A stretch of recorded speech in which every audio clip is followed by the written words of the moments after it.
이 새벽에 우리에게 주시는 하나님의 말씀은 구약성경 예레미야 32장 16절에서 35절까지의 말씀입니다. 제가 가지고 있는 성경책으로 구약성경 1103쪽에 있습니다. 하나님의 말씀을 받들어 읽겠습니다. 내가 매매 증서를 네리야의 아들 바룩에게 넘겨준 뒤에 여호와께 기도하여 이르되 슬프도소이다 주 여호와여, 주께서 큰 능력과 펴신팔로 천지를 지으셨사오니 주에게는 할 수 없는 일이 없으시니이다. 주는 은혜를 천만인에게 베푸시며 아버지의 죄악을 그 후손의 품에 갚으시오니 크고 능력 있으신 하나님이시오 이름은 만군의 여호와시니이다. 주는 책략에 크시며 하시는 일에 능하시며 인류의 모든 일을 주목하시며 그의 길과 그의 행위의 열매대로 보응하시나이다. 주께서 애굽 땅에서 표적과 기사를 행하셨고 오늘까지도 이스라엘과 인류 가운데 그와 같이 행하사 주의 이름을 오늘과 같이 되게 하셨나이다. 주께서 표적과 기사와 강한 손과 펴신 팔과 큰 두려움으로 주의 백성 이스라엘을 애굽 땅에서 인도하여 내시고 그들에게 주시기로 그 조상들에게 맹세하신 바 젖과 꿀이 흐르는 땅을 그들에게 주셨으므로 그들이 들어가서 이를 차지하였거늘 주의 목소리를 순종하지 아니하며 주의 율법에서 행하지 아니하며 무릇 주께서 행하라 명령하신 일을 행하지 아니하였으므로 주께서 이 모든 재앙을 그들에게 내리셨나이다. 보옵소서, 이 성을 빼앗으려고 만든 참호가 이 성에 이르렀고 칼과 기근과 전염병으로 말미암아 이 성이 이를 치는 갈대아인의 손에 넘긴과 되었으니 주의 말씀대로 되었음을 주께서 보시나이다. 주 여호와여, 주께서 내게 은으로 밭을 사며 증인을 세우라 하셨으나 이 성은 갈대아인의 손에 넘기신 바 되었나이다. 그때 여호와의 말씀이 예레미야에게 임하여 이르시되 나는 여호와요 모든 육체의 하나님이라 내게 할 수 없는 일이 있겠느냐. 그러므로 여호와께서 이와 같이 말씀하시니라. 보라, 내가 이 성을 갈대아인의 손과 바벨론의 느부갓네살 왕의 손에 넘길 것인즉 그가 차지할 것이라. 이 성을 치는 갈대아인이 와서 이 성읍에 불을 놓아 성과 집 곧 그 지붕에서 바알에게 분향하며 다른 신들에게 전제를 드려 나를 경노하게 한 집들을 사르리니 이는 이스라엘 자손과 유다 자손이 예로부터 내 눈앞에 악을 행하였을 뿐이라. 이스라엘 자손은 그의 손으로 만든 것을 가지고 나를 경노하게 한 것뿐이니라. 여호와의 말씀이니라. 이 성이 건설된 날부터 오늘까지 나의 노여움과 분을 일으킴으로 내가 내 앞에서 그것을 옮기려 하노니 이는 이스라엘 자손과 유다 자손이 모든 악을 행하여 내 노려움을 일으켰음이라. 그들과 그들의 왕들과 그의 고관들과 그의 제사장들과 그의 선지자들과 유다 사람들과 예루살렘 주민들이 다 그러하였느니라. 그들이 등을 내게로 돌리고 얼굴을 내게로 향하지 아니하며 내가 그들을 가르치되 끊임없이 가르쳤는데도 그들이 교훈을 듣지 아니하며 받지 아니하고 내 이름으로 일컫는 집에 자기들의 가증한 물건들을 세워서 그 집을 더럽게 하며 흰놈의 아들의 골짜기에 바알의 신당을 건축하였으며 자기들의 아들들과 딸들을 몰래 앞으로 지나가게 하였느니라. 그들이 이런 가증한 일을 행하여 유다로 범죄하게 한 것은 내가 명령한 것도 아니요 내 마음에 둔 것도 아니니라. 아멘. 이 시간 예레미야의 기도와 하나님의 응답이란 제목으로 말씀을 나누도록 하겠습니다. 예레미야는 사촌 하나멜에게서 아나솥에 있는 땅을 산 후에 하나님께 기도합니다. 17절에 슬프도소이다 라고 자신의 마음을 고백하는데요. 그는 하나님의 징계를 선포하는 선지자이기도 하지만 민족의 멸망에 가슴 아파하는 이스라엘의 한 백성이기도 합니다. 그도 마찬가지로 이 나라가 멸망하지 않고 그대로 보존되기를 바라고 있습니다. 하지만 바벨론에 의해 남유다가 멸망할 것이다라는 선포로 인해 왕과 백성들에게 매국노로 불리우며 배척되고 있는 상황이었기에 그의 슬픔은 더욱 컸을 것입니다. 그 뒤에 기도의 내용은 셋으로 분류할 수 있습니다. 첫 번째는 창조주 하나님의 능력과 공의를 찬양합니다. 17절에서 19절에 보면 능력과 표심팔로 천지를 지으신 하나님, 할 수 없는 일이 없으신 하나님, 천만인에게 은혜를 베푸시는 하나님, 생략에 크신 하나님, 능하신 하나님을 찬양합니다. 이렇듯 예레미야는 기도의 서두에 창조주 하나님을 높이며 그분의 크신 능력을 찬양합니다. 왜 그렇습니까? 그는 남유다의 멸망이 하나님의 능력 부족으로 생긴 것이 아니라 하나님의 힘이 닿지 못해서 그런 것이 아니라 모든 것이 하나님의 계획과 섭리에 있다는 것을 고백하고 있는 것입니다. 두 번째 기도의 내용은 구원입니다.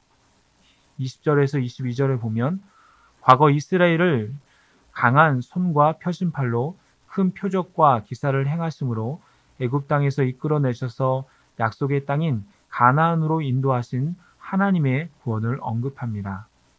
세 번째 기도의 내용은 현재의 위기 상황을 그대로 아뢰는 것입니다. 23절에서 25절을 보면 주께서 이 재앙을 내리셨나이다.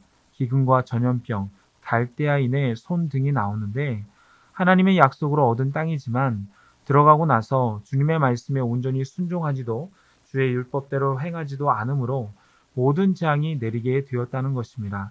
그리고 지금 현재 갈대아인의 손, 즉 바벨론의 손에 이 성이 넘어가게 되었다고 말합니다. 예레미야는 창조주 하나님, 구원의 하나님을 언급한 다음 현재의 상황은 그대로 기도합니다. 고통 속에 있을 때 우리의 기도도 이러한 순서대로 했으면 좋겠습니다.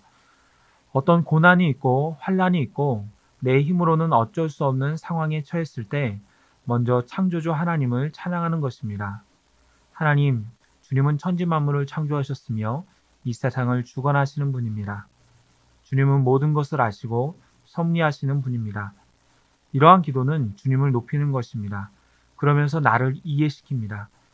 하나님이 나를 모르기에, 하나님이 나를 부정하시기에 내가 이러한 고난을 겪는 것이 아니다. 내가 당하는 고난도 다 주님의 계획과 섭리 안에 있다. 그 뒤 구원에 하나님을 부르는 겁니다. 예수님께서 십자가에 달리심으로 나 같은 죄인을 구원하여 주시니 감사합니다. 그 사랑과 은혜를 기억하게 하옵소서.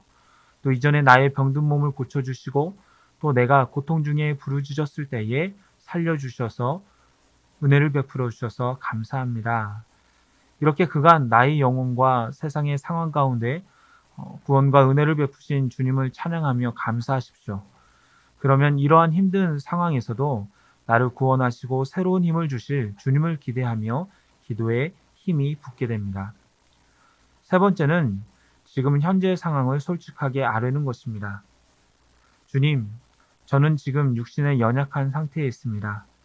병원과 의사의 손길로도 되지 않습니다.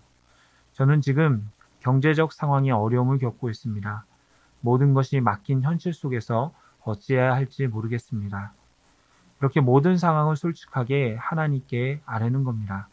그러면 그때부터 하나님과의 대화가 열리기 시작하며 내 모든 상황을 아랜 다음에 주님의 말씀, 주님의 음성을 들을 준비가 되기 시작합니다.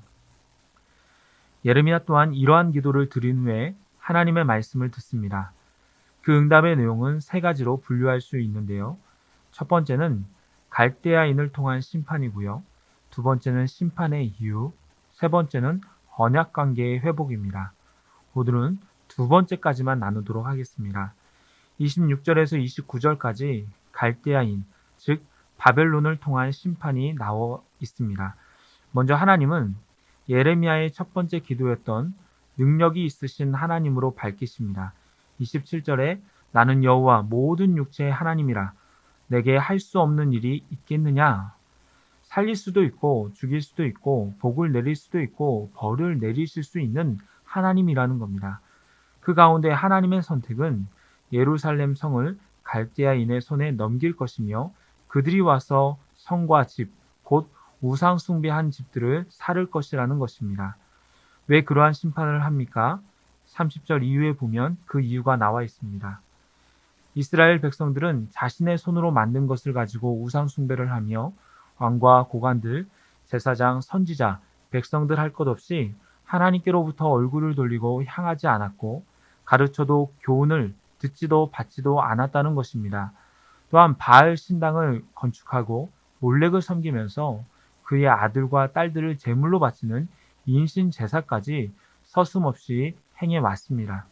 그러기에 이 백성들을 심판하지 않을 수 없다고 주님께서는 말씀하십니다. 우리는 기도할 때 하나님께서 괜찮아, 그럴 수 있어, 남들도 다 그래, 너만 그런 거 아니야 라고 하면서 위로해 주기를 바랍니다. 또 위기가 있을 때 하나님이 우리를 지켜주시고 보호해 주심으로 아무 일도 일어나지 않을 거라는 것을 기대합니다. 하지만 무조건 괜찮다고 하는 것, 아무 일도 일어나지 않을 것이라고 하는 것은 곪은 것을 더 곪게 만들고 썩은 것을 더 썩게 만들 수 있습니다. 죄를 지은 사람들의 회개와 반성이 없는, 그 삶의 변화가 없는 위로는 그 사람을 지속적으로 망칠 수 있습니다. 하나님께서 이스라엘을 부르신 목적은 창세기 12장 3절에서 아브라함에게 하신 말씀과 같이 모든 민족이 너로 말미암아 복을 얻을 것이라. 모든 민족이 이스라엘로 말미암아 복을 얻게 하기 위함이었습니다. 그들이 하나님을 잘 섬기고 그분의 말씀에 순종함으로 다른 나라의 본이 되는 제사장 나라가 되어서 세계 열방이 하나님을 따르고 그분의 영광을 나타내는 것이 목적이었습니다. 하지만 이스라엘은 지속적으로 죄악된 길을 갖고 있었고 하나님은 그들을 변화시키고자 심판을 결단하시는 것입니다. 오늘 말씀을 듣는 모든 성도님들은 이 시간 자신의 삶을 돌아봤으면 좋겠습니다. 하나님이 나를 이 땅에서 주의 자녀로 불러주셨을 때에는 다른 사람과 상관없이 나만 복을 받게 하려고 부르신 것이 아닙니다.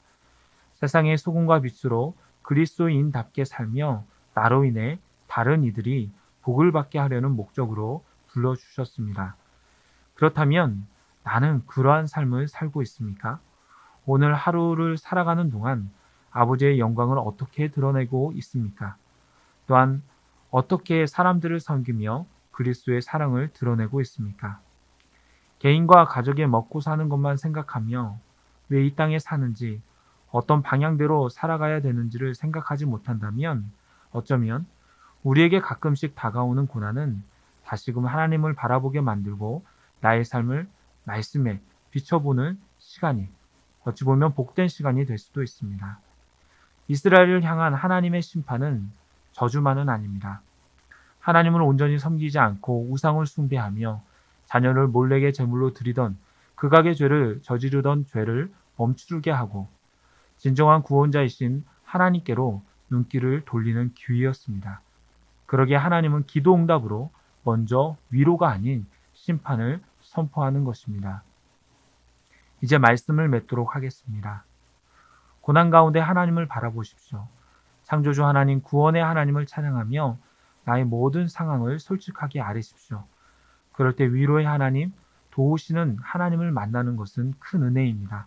하지만 더 큰 은혜는 내 자신을 발견하여서 내 죄를 고백하고 이제는 어떻게 살아가야 하는지를 발견하는 것입니다.